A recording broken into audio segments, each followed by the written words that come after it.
Chavos, buenos días. ¿Me escuchan y ven mi pantalla?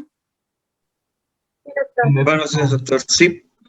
Perfecto. Bueno, pues pongan atención, hoy es una clase bonita. Hoy vamos a hablar de papiledema y de oculomotores, a ver si nos da tiempo.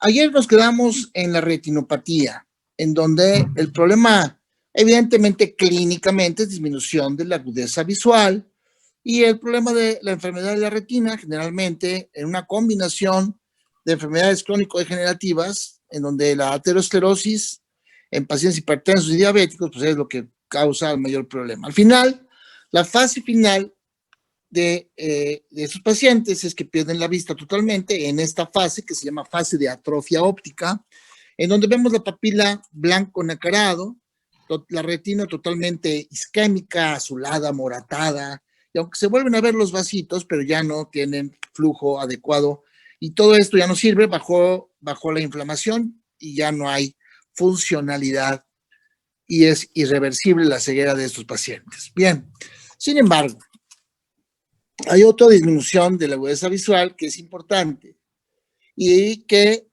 va a radicar en la fisiopatología, primero la fisiología normal del ojo y luego la fisiopatología, en uno de los datos clínicos más significativos en la exploración neurológica, que es el papiledema, la inflamación de la papila.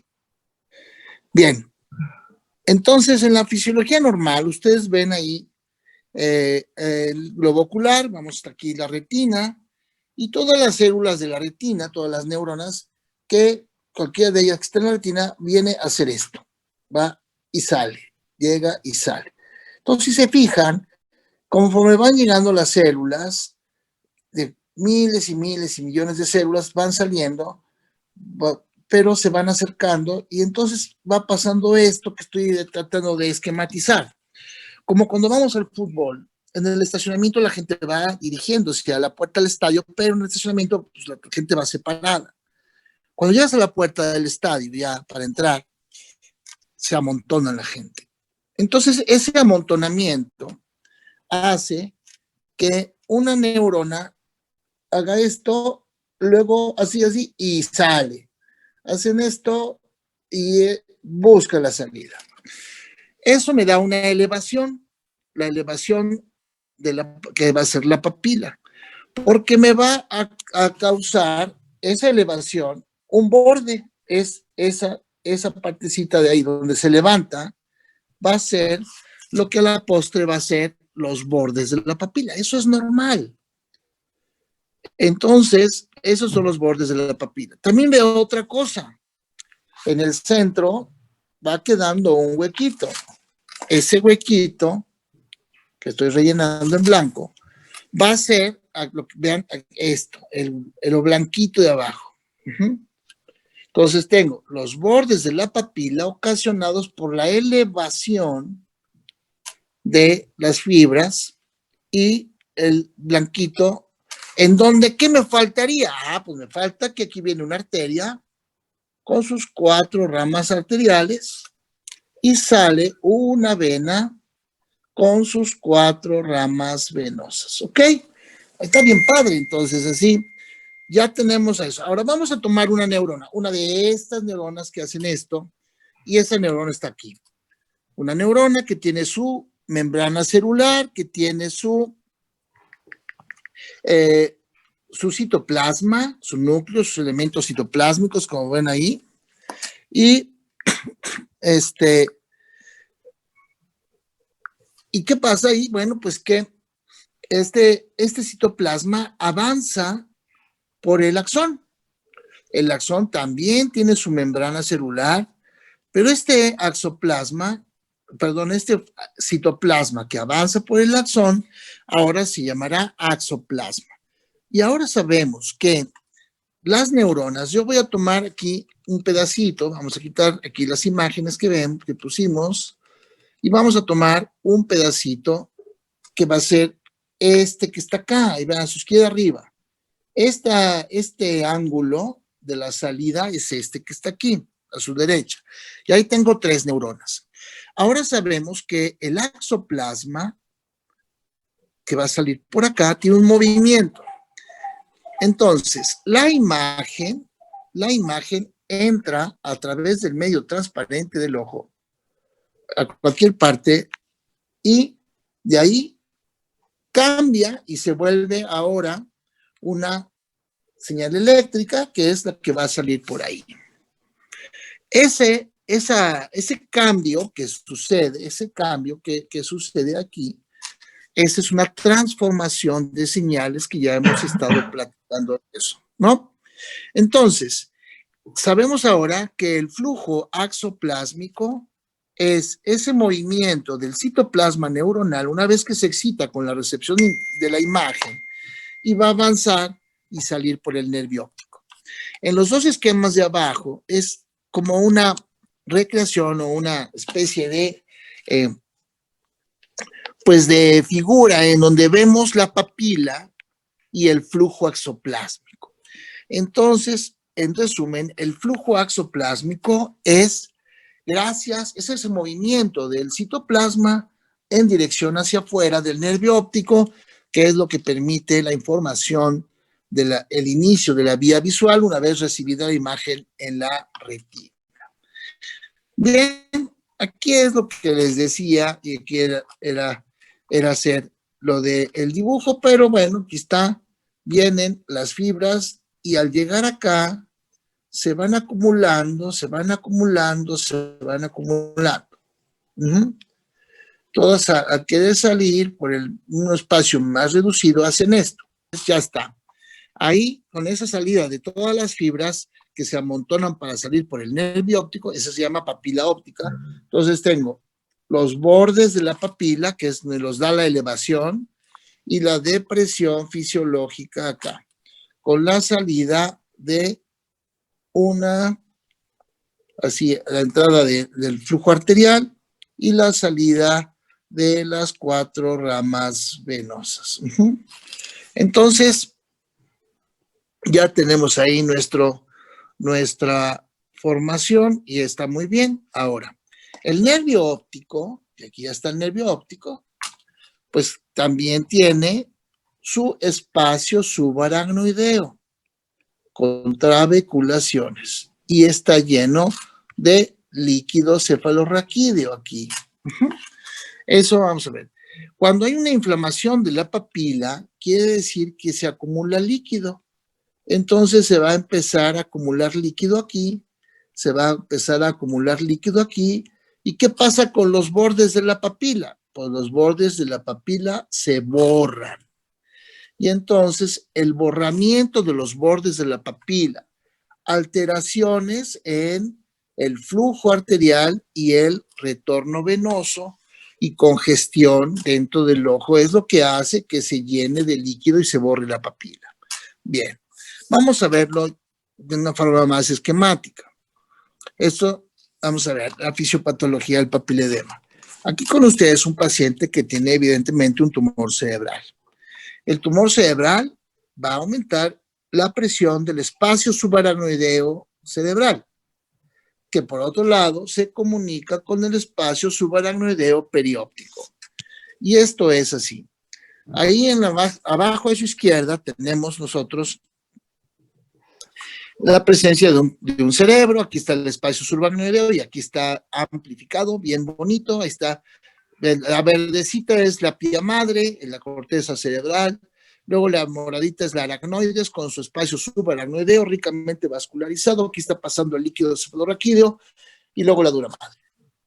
Ahora, resulta que el espacio subaracnoideo cerebral se comunica 100% con el espacio subaracnoideo perióptico. Está comunicado. Es el mismo espacio, solo que de diferente tamaño. Es el mismo líquido cefalorraquídeo que está circulando de un lado y del otro. Bien. Si yo tengo un aumento de la presión por un tumor cerebral, o cualquier lesión, pero el ejemplo es el tumor cerebral, va a ejercer un aumento de la presión sobre el espacio subaracnoideo cerebral. Solo que cada vez que aquí, en el espacio subaracnoideo cerebral, la presión aumente 10 veces por espacios, o sea, por el continente, por el tamaño del espacio subaracnoideo.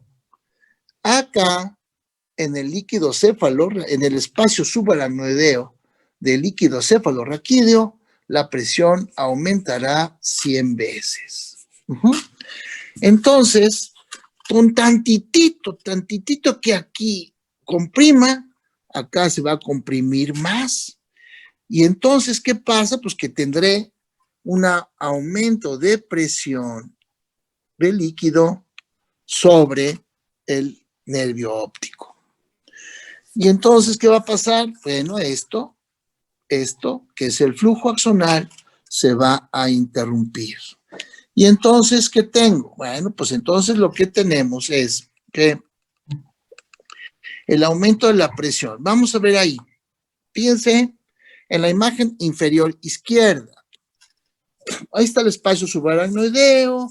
¿Y qué pasa? Viene el aumento de la presión. Boom, boom, boom, boom, boom, boom, boom, boom. Ahí está el aumento de la presión sobre el nervio óptico. ¿Sí?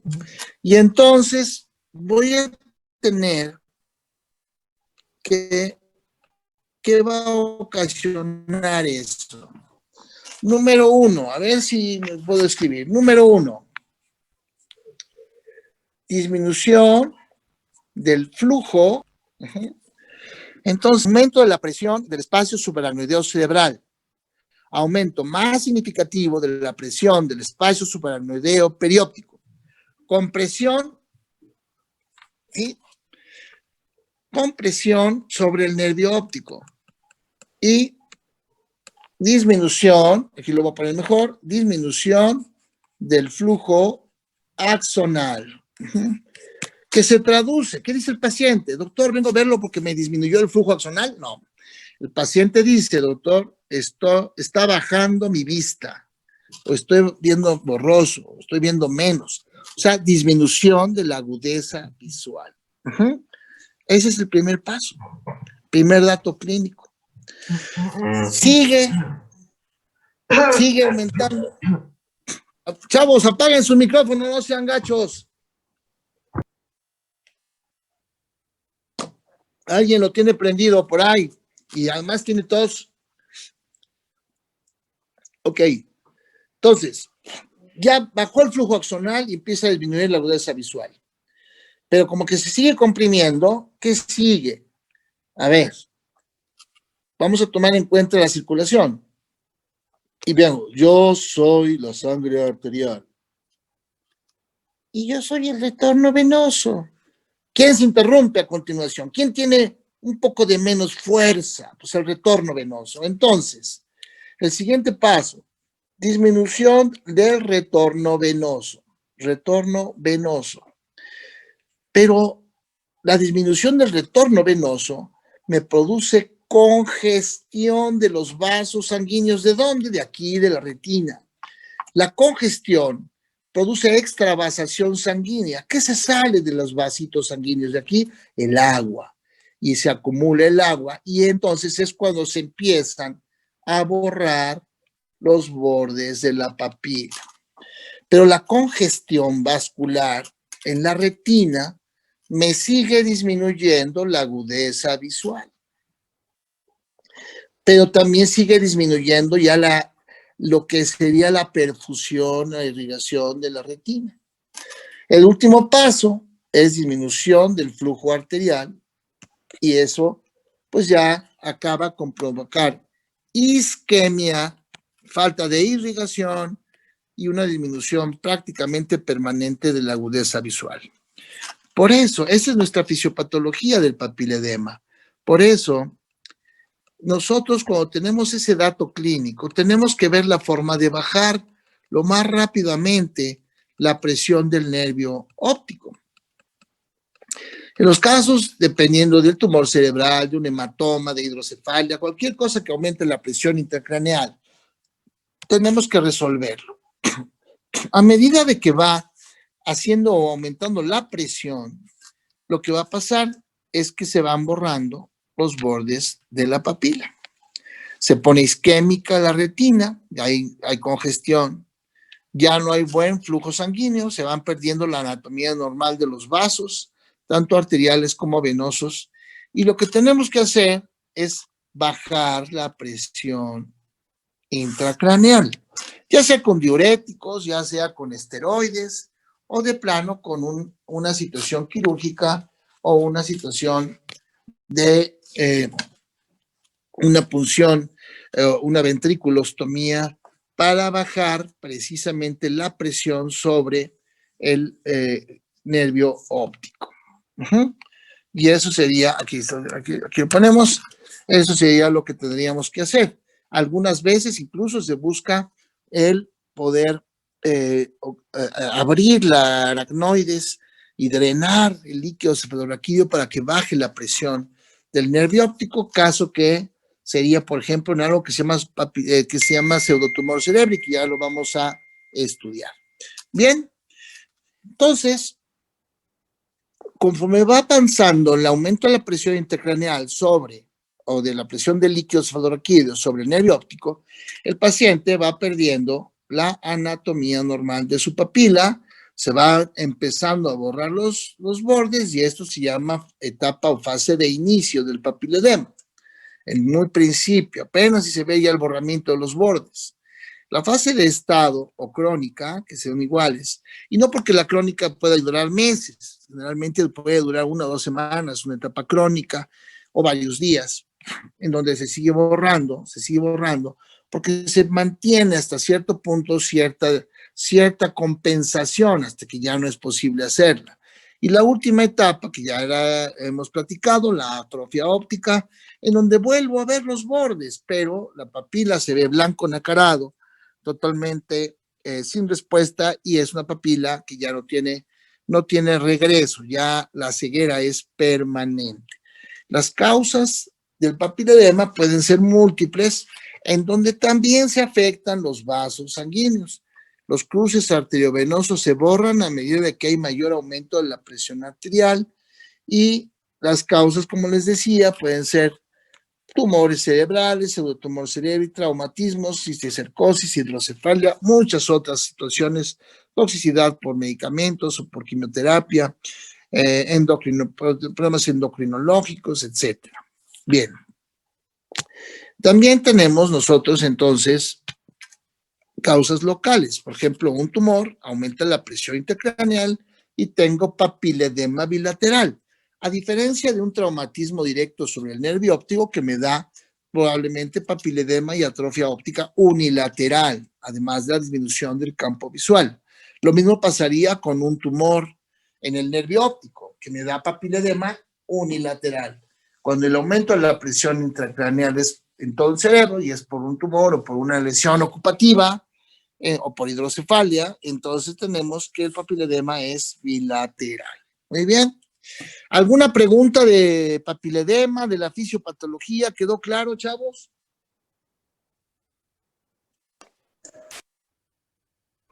Sí, doctor. Ok, Sí, doctor. ahí terminamos la exploración del segundo par craneal. Como pueden ver, vamos muy lento, porque dices, no, yo ya quiero entrar a patología. No, pero vamos bien, porque vamos avanzando rápido, y estas son las bases. Van a ver que después, entendiendo todo esto, lo demás se va rapidísimo y es mucho más fácil.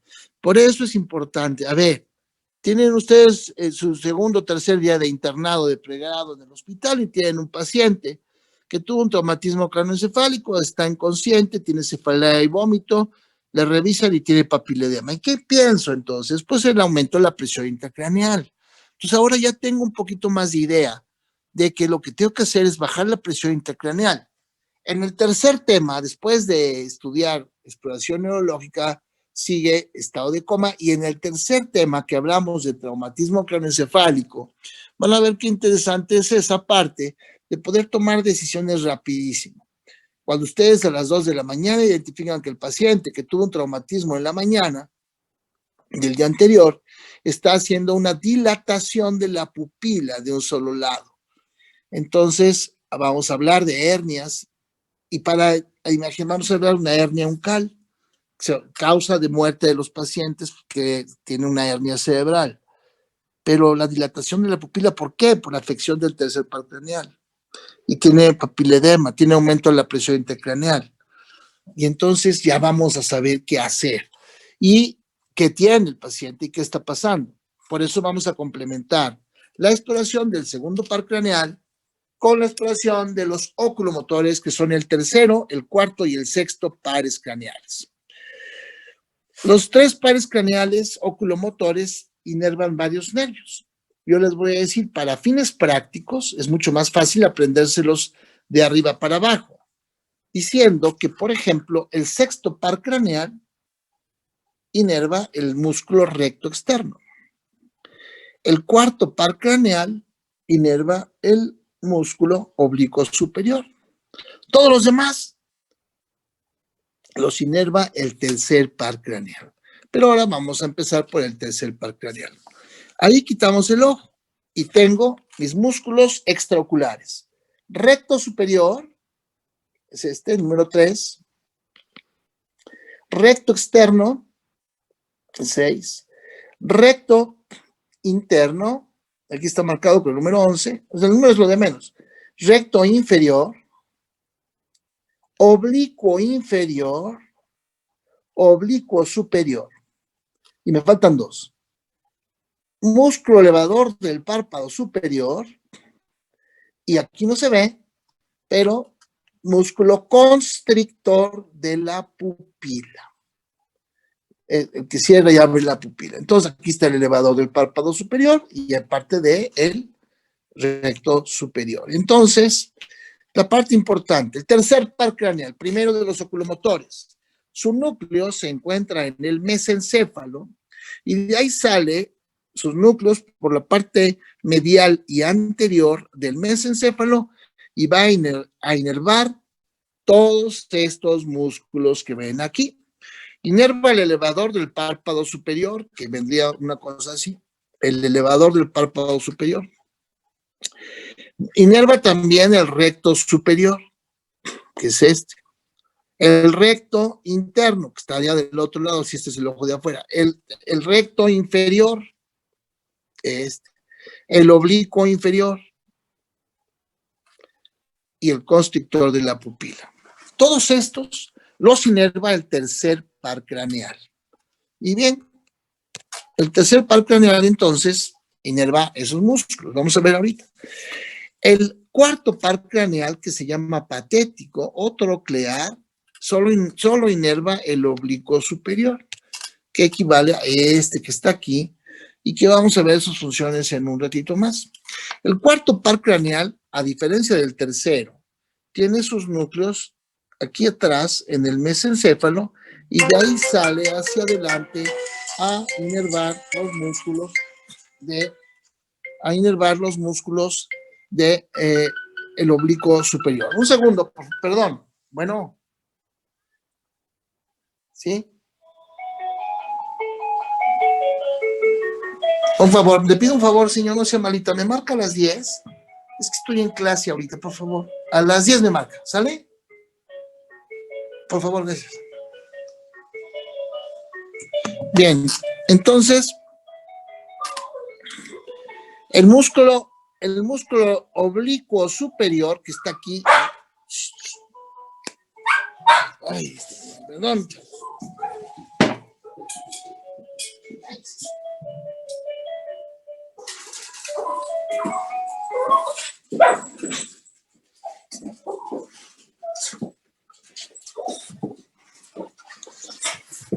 Entonces, el patético o troclear, sus núcleos se encuentran en la parte posterior del mesencéfalo, salen hacia atrás, rodean el mesencéfalo y llegan a inervar el músculo troclear o el músculo oblicuo superior que está aquí así. Hace esto así, ¿sí? El tercero, o sea, ese tiene sus núcleos también en el mesencéfalo, pero ese sale por delante y va a inervar todos los que ya vimos. Ese sí. Ese sería el tercer par craneal. Bien. Por último, el músculo el músculo recto externo, que es el abductor, está inervado por el sexto par craneal. Y el sexto par craneal, entonces, o abducens, es el que hace que el ojo pueda girar hacia afuera. Muy bien, entonces, ahí están ya todos los músculos extraoculares. El sexto par craneal, su núcleo, no está en el mesencéfalo, está en el puente, en la parte anterior, y vean que sale para inervar el músculo recto externo. La parte más importante acá, por ejemplo, es que los músculos, más bien los nervios oculomotores, tercero, cuarto y sexto, pues funcionan en forma conjunta, no funcionan en forma aislada. Vamos a tomar como ejemplo esto que está aquí. Si yo le pido a esta persona que estoy viendo aquí sus ojos y su estructura, si yo le pido que voltee a ver esta ruedita, ¿qué es lo que tiene que hacer? Fíjense, su ojo derecho tiene que voltear hacia acá. Eso lo va a hacer gracias a dos cosas. Uno, a la contractura del músculo recto externo, que equivale precisamente al sexto par craneal de este lado. Y a la contractura del músculo recto interno de este otro ojo, que equivale a la función del tercer par craneal de este lado. Pero todavía falta, porque para que un músculo jale y pueda voltear el ojo, necesitamos que otros suelten, aflojen o se relajen. Y entonces necesitamos que el músculo recto interno, que equivale al tercer par de este lado, se afloje, y que el músculo recto externo, que equivale al sexto de este lado, también se relaje para que puedan voltear para allá. Pero además, la situación es diferente. ¿Por qué? Porque si somos así muy exactos, este ojo tiene que voltear para acá, me voy a regresar para poner otro color, para acá, y este tiene que voltear para acá. O sea que no es 2 por 2 son 4, sino que el ojo derecho a lo mejor tiene que girar 10 grados y el izquierdo a lo mejor tiene que jalar 25.2 grados. ¿Y todo eso quién lo da? Bueno, pues esa es la parte maravillosa del funcionamiento de los núcleos de los oculomotores, que vamos a ver un poquito más adelante cómo funciona. Bien, ¿cómo exploramos este par craneal? Bueno, pues lo vamos a explorar precisamente con la movilidad ocular. Pero primero, primer punto, mirada conjugada. La posición de la mirada primaria es la que tenemos todos cuando funciona una área motora. ¿Se acuerdan cuál es? Área frontal que mueve los ojos o la mirada conjugada contralateral. ¿Qué número?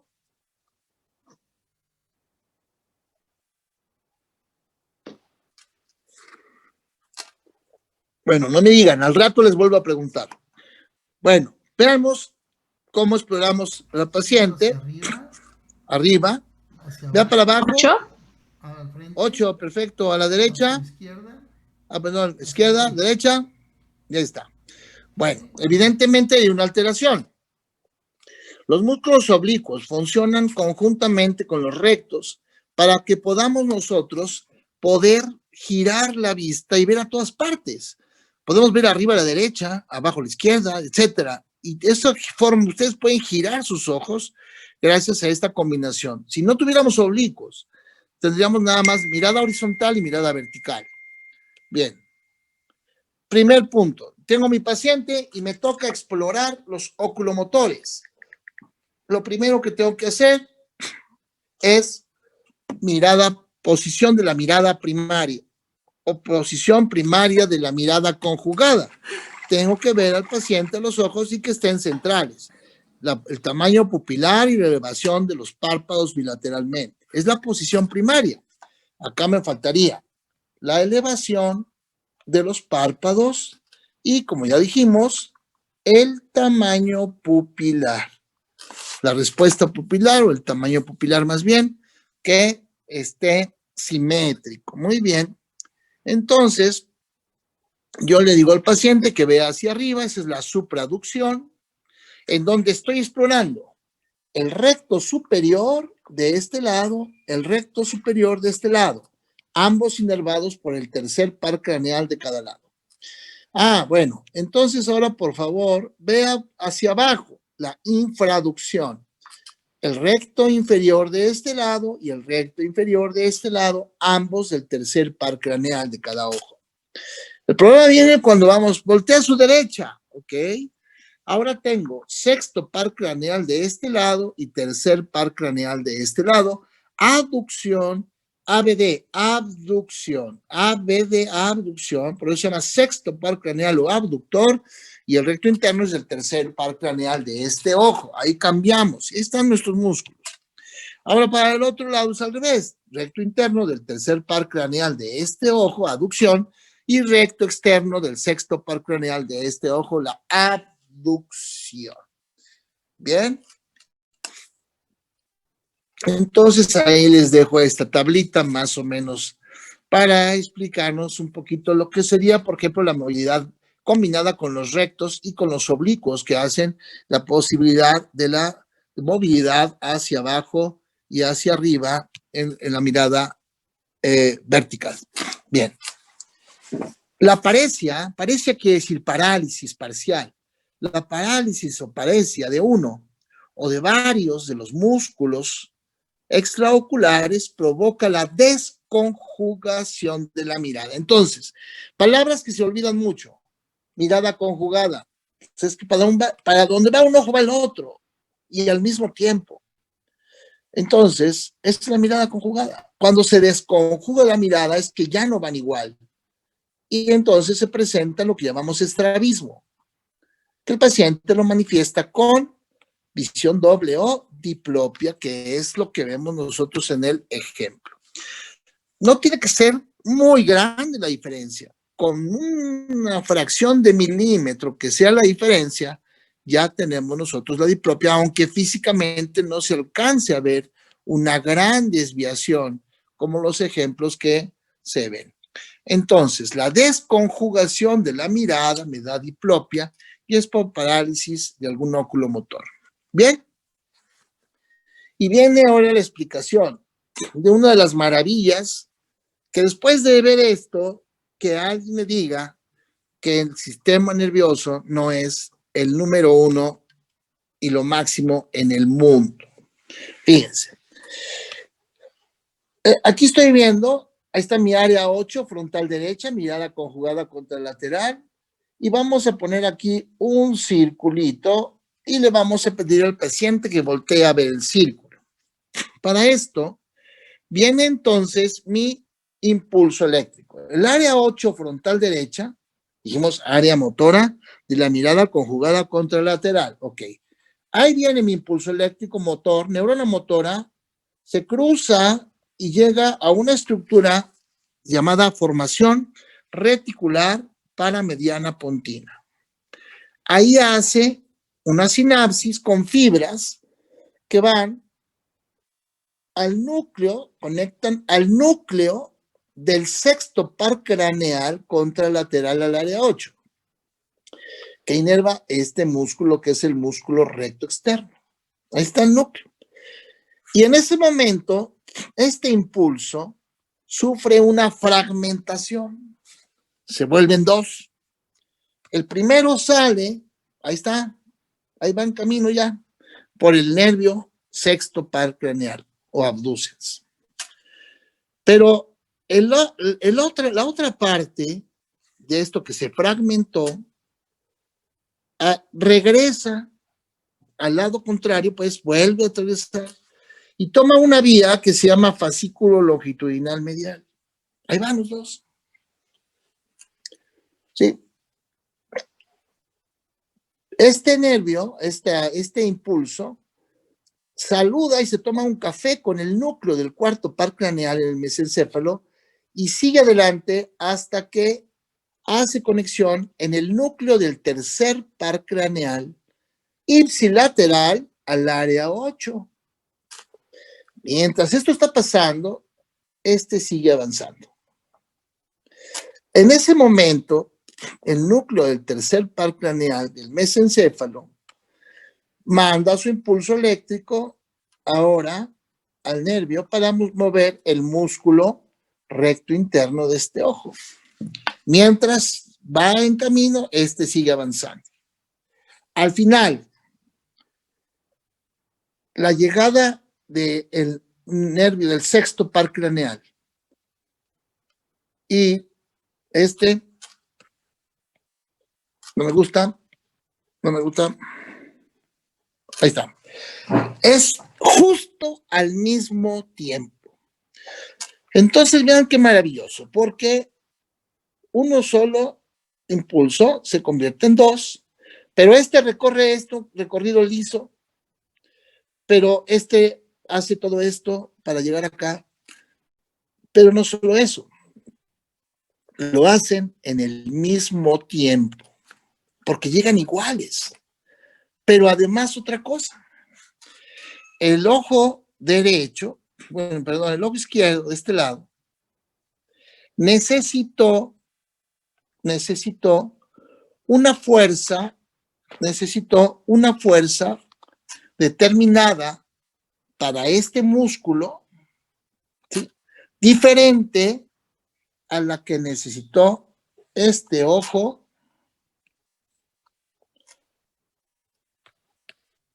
con este músculo. ¿Por qué? Porque este tuvo que jalar un poquito de más grados y este jaló menos grados. Por eso les decía, no puede ser 2 por 2, son 4. Entonces, la maravilla de esto es que un impulso eléctrico que sale en neuronas motoras, ahí están, pobrecitas, sí, llega a una formación que lo prepara y lo manda para que una vez llegando al núcleo, el sexto, se fragmente. Uno vaya a mover al recto externo de este lado y el otro regrese al fascículo longitudinal medial y toca el núcleo del cuarto, pero llega básicamente al núcleo del tercero, en donde está el impulso para llegar al mismo tiempo que el otro, pero con la fuerza necesaria para ver a un solo punto en determinado momento. Ahora, cada fracción de segundo, porque si esta bolita morada, yo la estoy moviendo, los ojos pueden seguirla continuamente y todo esto, imagínense además repetirlo millones de veces en el día. Vea a su izquierda. ¿Acá? Pero la cabecita no la mueva. Ah. Ahí. Ahora para el otro lado. Ahí mantenga sus ojos. Hacia abajo. Hacia abajo. Hacia abajo. Hacia abajo. Hacia arriba. Ve aquí mi mano. No la veo. Sí, ya. ¿Sí? Sí. Otra vez bájalo aquí. Aquí mis dedos. ¿Ahí los ve? Sí. Arriba. Entonces, posición de la mirada primaria, supraducción, que es ploros, rectos superiores, acá recto externo, recto interno, al otro lado, al centro, abajo con la infraducción, los rectos inferiores, etcétera. Muy bien. Bueno, chavos, vamos a dejarlo ahí hoy. ¿Alguna pregunta, algún comentario, algo de esto? ¿Entendieron bien o no quedó tan claro lo de la movilidad ocular?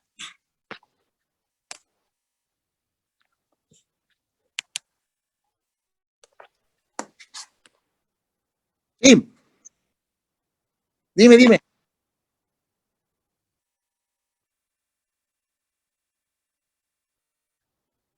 Pues dependerá, porque generalmente hay cierta adaptación de la retina. De hecho, ahora ya hay algunos lentes de prisma que les llaman así, que favorecen para mejorar la diplopia. Es algo similar. El estrabismo congénito bloquea en algún momento, aunque tienes buena agudeza visual, bloquea precisamente la movilidad, o más que la movilidad, bloquea un poquito la diplopia, tratando de adaptar un poquito el globo ocular a ver lo más, a ver lo mejor posible. Entonces depende la causa del estrabismo. porque hay estrabismo congénito que el paciente, tú pruebas al paciente, los dos ojos ven bien, pero no ve doble porque se va adaptando su imagen, su vista a la presencia del estrabismo, ¿no? Pero depende de la causa, básicamente. En casos de estrabismo por lesión, que ya vamos a decir pérdida de la mirada conjugada, por problemas ocupativos, traumáticos, etcétera, pues sí, siempre hay diplopia. Muy bien. Doctor, ¿Algo tengo una más? duda. Dime. Bueno, en cuestión de neurología, ¿cuál es la principal causa de estrabismo? Bueno, te voy a decir lo que vemos normalmente es la neuropatía diabética. Como es un par craneal, entonces decimos neuropatía diabética craneal, mononeuropatía craneal diabética. Es la causa más frecuente. Porque, por ejemplo, tú sabes que los pacientes diabéticos hacen neuropatía periférica, polineuropatía periférica, o sea, todos los nervios, tienes parestesias en guante y calcetín, ardores, etcétera. Pero también hay neuropatía central. Y la neuropatía central son los pares craneales. Entonces los diabéticos te dan parálisis facial, te dan muchas veces oculomotores y dan diplopia. Entonces es la causa más común en neurología, por lo que hemos repetido ya muchas veces, lo vamos a seguir repitiendo. Vemos muchos pacientes diabéticos e hipertensos con problemas neurológicos. Entonces, sí, la principal causa es la neuropatía craneal diabética con parálisis del tercero o del sexto pares craneales. Entonces llega un paciente de 50 a 60 años, diabético de larga evolución, mal controlado generalmente, y que hoy en la mañana empezó a ver doble. Entonces, esa es la principal causa. Hay otras que vamos a ver poco a poco. Muchas gracias, doctor. Hay una que no les comenté, una enfermedad muscular como la miastenia gravis. La miastenia, que vamos a ver sí lo vamos a ver, miastenia gravis. La miastenia grado 1 es la miastenia ocular. Entonces, lo que se afectan son los músculos. Hay otras intoxicaciones y otras cosas que también tienen afección muscular, pero, por ejemplo, hay pacientes con miastenia que pierden fuerza muscular de los ojos y entonces tienen diplopia. Y es la enfermedad llamada miastenia, pero es muscular, no es de los pares craneales. ¿Sale, chavos? Doctor, Sí, dime.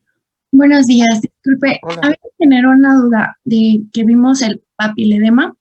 Ajá. En comparación con la enfermedad de glaucoma, en ese caso, en el de glaucoma, ¿cuál sería la causa? Porque creo que eran por varias causas, ¿no?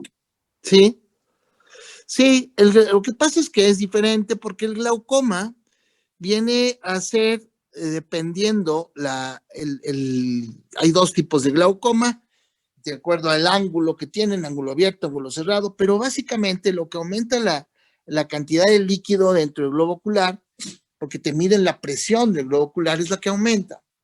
Entonces, hay causas congénitas y el uso continuo de vasoconstrictores puede favorecer el glaucoma. Pero en el caso del glaucoma, que también tienes disminución de la agudeza visual y también vas a tener atrofia óptica, pues no hay una causa neurológica, no hay una compresión sobre el nervio óptico directamente, sino más bien es sobre el globo ocular.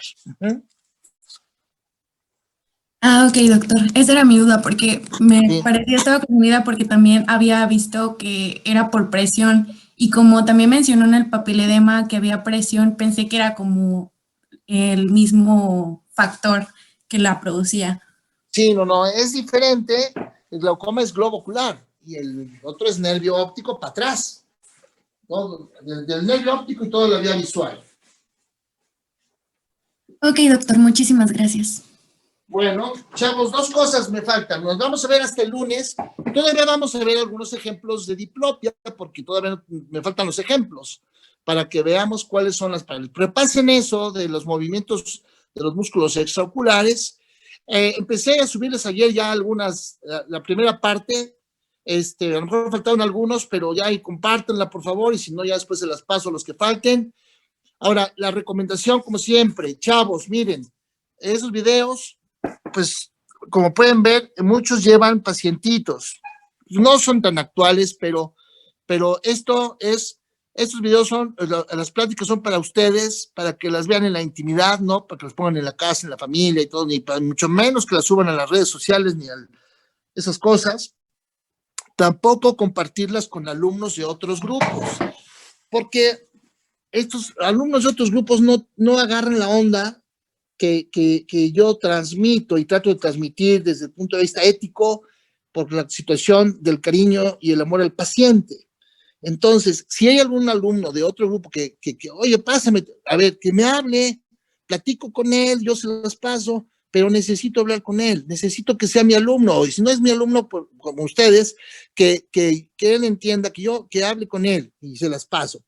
Pero por favor, ustedes no los divulguen, no los difusionen, porque es para aprender, o sea, tenemos que hacerlo, porque es para que ustedes aprendan, porque lo ideal, lo conviene a los mismos pacientes, es que ustedes sean competentes, y para ser competentes tienen que saber y aprender lo mejor, sobre todo ahora en esta situación, en donde todo es en línea. Sin embargo, bueno, tratamos de hacer lo mejor posible para que aprendan lo más posible. Entonces, tengamos el respeto a los pacientes, el respeto a la educación. Esos videos véanlos ustedes, o las pláticas véanlos ustedes y guárdenlos. Entonces, ¿quedó claro? Sí, doctor, claro. Sí, doctor, todo claro. Yeah. Porfa. Sale. Bueno, chavos, nos vemos el lunes. Descansen. Igualmente, doctor. Gracias, doctor. Todo. Dos.